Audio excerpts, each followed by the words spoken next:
Bueno, y como adelantábamos al principio del programa, está con nosotros el diputado provincial Jorge Gen. Diputado, ¿qué tal? Buenas noches. ¿Cómo le va? Un gusto saludarlo. Bueno, muy amable. ¿De qué se trata esta idea de fortalecer el rol de la víctima en los procesos judiciales?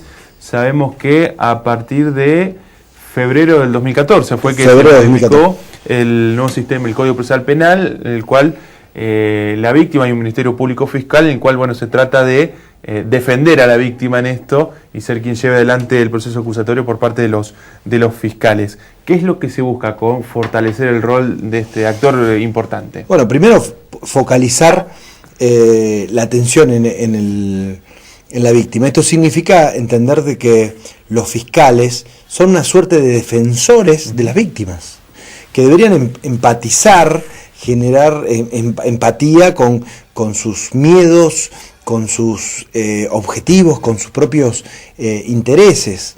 Esto significa siempre repensar el sistema para generar el mayor grado de amigabilidad a la víctima. Lógicamente que en nuestro sistema, pero no este nuevo sistema procesal, sino el sistema penal argentino en general, puso al delincuente en el centro de la escena, y parecía que los fiscales tenían que defender derechos abstractos que tenían que ver con el orden de la sociedad y no gente de carne y hueso. Entonces, esta preocupación a nosotros nos llevó a revisar el Código Procesal Penal para ver en qué partes podíamos mechar marcos normativos que atiendan a la víctima sin que pueda ser atacados por un recurso de anticonstitucional, que sean anticonstitucionales. A mí no me gusta hacer proyectos para la tribuna.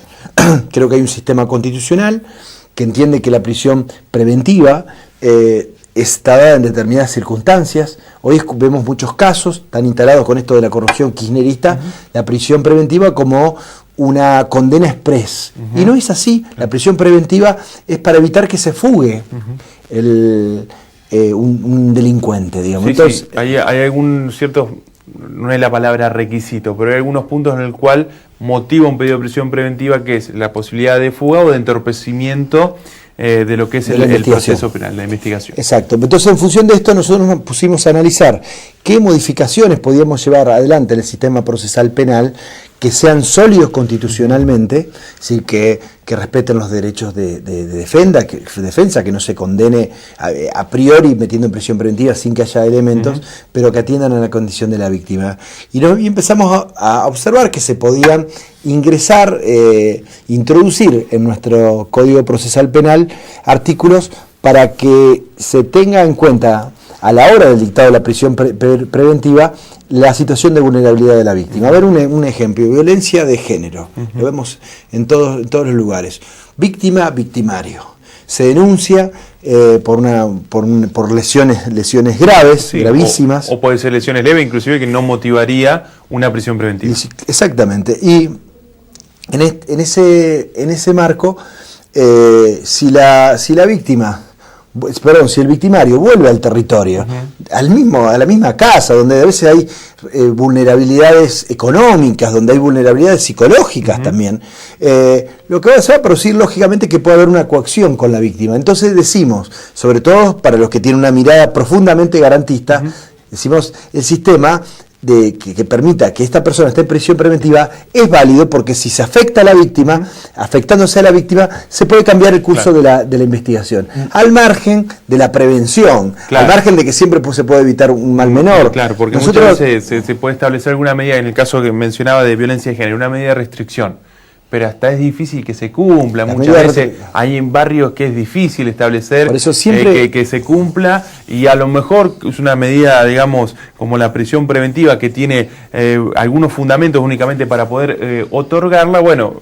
evitar que la víctima vuelva a sufrir y que el proceso judicial avance hasta que obtenga la condena a esta persona. Por eso, ¿qué es lo que decimos? Se piensa muchas veces en el delincuente, en las garantías constitucionales, porque no hay condena, sin pensar en la situación de la víctima. Entonces, esto es lo que se termina trasladando, como ocurre muchísimas veces, es que se produzca una coacción por parte de la víctima cambia la declaración, dice no, en realidad no me pegó, se me cayó un cuadro de encima, se frustra la investigación y además se incumple con esta mirada también preventiva que debería tener la norma para que no pase algo mayor. Nosotros hace 2 semanas, Leo, presentamos también un proyecto para el secuestro preventivo de armas, que tiene que ver también con la misma filosofía.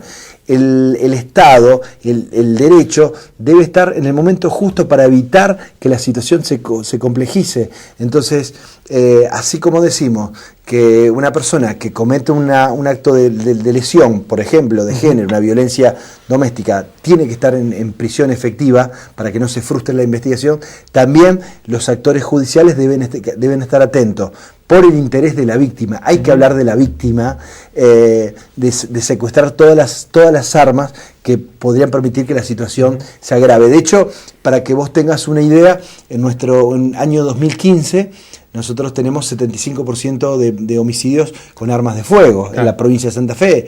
Recién estamos avanzando en lograr que haya más condenados que personas en prisión preventiva en todo nuestro sistema penitenciario. Esto es bueno también, porque lo que debe perseguir el derecho, más allá de poner contenta a la tribuna con una prisión preventiva, que no es nada más que un artilugio legal para dejar contento a la gente, pero que después se frustra porque hay una sentencia y cuando sale la sentencia sale libre y uno dice, pero ¿cómo fue al revés? Porque la condena es menor y Lo que tiene que promover un sistema penal serio, como ocurre en la mayoría de los lugares del mundo, es que haya sentencias condenatorias, vía juicios abreviados, que a veces es una herramienta útil para ponerse de acuerdo, víctima y defensor y fiscal, para lograr una sentencia que no serán 15 años, serán 10, pero tenés 10 años de prisión efectiva. Y uno dice, bueno, pero no vas preso, vas 1 año.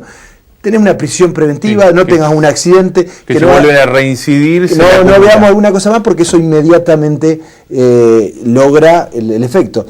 La impunidad tiene que ser un tema de investigación, de preocupación y de ocupación por parte de nosotros, porque cuando hay impunidad, cuando el sistema no funciona, esto genera violencia en la sociedad, la sociedad se irrita y no aparece lo mejor que tenemos para dar. Mencionaba el caso de violencia doméstica o violencia de género. ¿Hay algún otro caso que entendés que se puede aplicar estas modificaciones para dictando prisión preventiva para proteger a la víctima? Bueno, nosotros lo que vemos es que la víctima, los testigos también, ya en la gestión anterior, que encabezaba el doctor Antonio Bonfatti, que yo acompañaba, empezamos a pensar en sistemas protectivos para los testigos y para las víctimas, ¿no? Porque, como decíamos, tienen toda una serie de situaciones de vulnerabilidad, sobre todo en territorios alejados a lo que puede ser una presencia del Estado en serio. Entonces, lo que se observa es una gran cantidad de casos donde el hecho de que haya una persona en prisión preventiva, recién ahora se están incorporando algunos elementos tecnológicos que permiten un seguimiento a partir de una licitación. Es una gestión que iniciamos con el doctor Antonio Bonfatti y que hoy ha continuado el gobernador de la provincia, Miguel Lifchi, en el sentido de tener algunos elementos previos a la prisión, pulseras, a la prisión preventiva, que permita un control. También hay que reformular todo lo que es el patronato de liberados.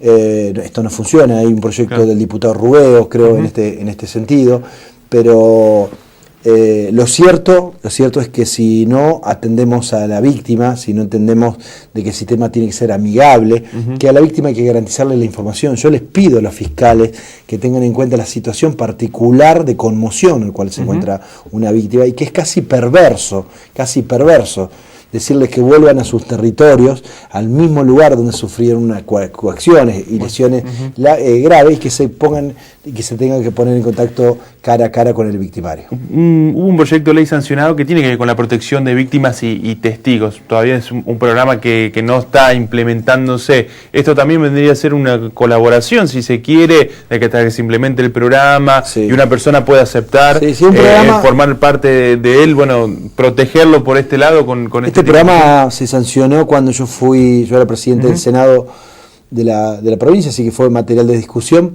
porque había una investigación, una experiencia previa de un sistema protectivo de testigos y víctimas de delitos de lesa humanidad, que habían funcionado bien.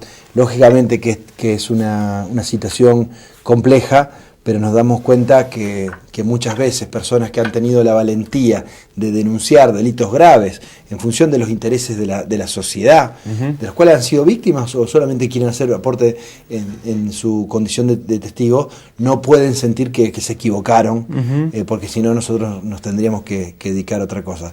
Yo voy a trabajar fuertemente en hacer pequeños aportes normativos para lograr que haya mayor grado de prevención, para que se cuide a la víctima, para que la víctima sea amigable. Como vicegobernador me ha tocado estar presente al lado de todos los casos de víctimas resonantes, y créanme que uno, en la mirada de ellos, uno se da cuenta que su vida nunca va a ser la misma, nunca va a ser la misma. Entonces me parece que hay que atender a ellos, y por eso hicimos un aporte normativo que entendemos que la legislatura lo tiene que tomar en serio, porque es sólido jurídicamente, porque atiende a la víctima, y porque le da un recurso más al juez. Quería aprovecharlo también para preguntarle por otro tema, cuestiones políticas. Obviamente forma parte de un frente progresista, de la Unión Cívica Radical, y en las últimas horas hubo algunas declaraciones que sorprendieron a más de uno por parte del presidente de la Nación contra Miguel Lifchi, dirigente del socialismo, obviamente, que salieron a respaldar la figura del mandatario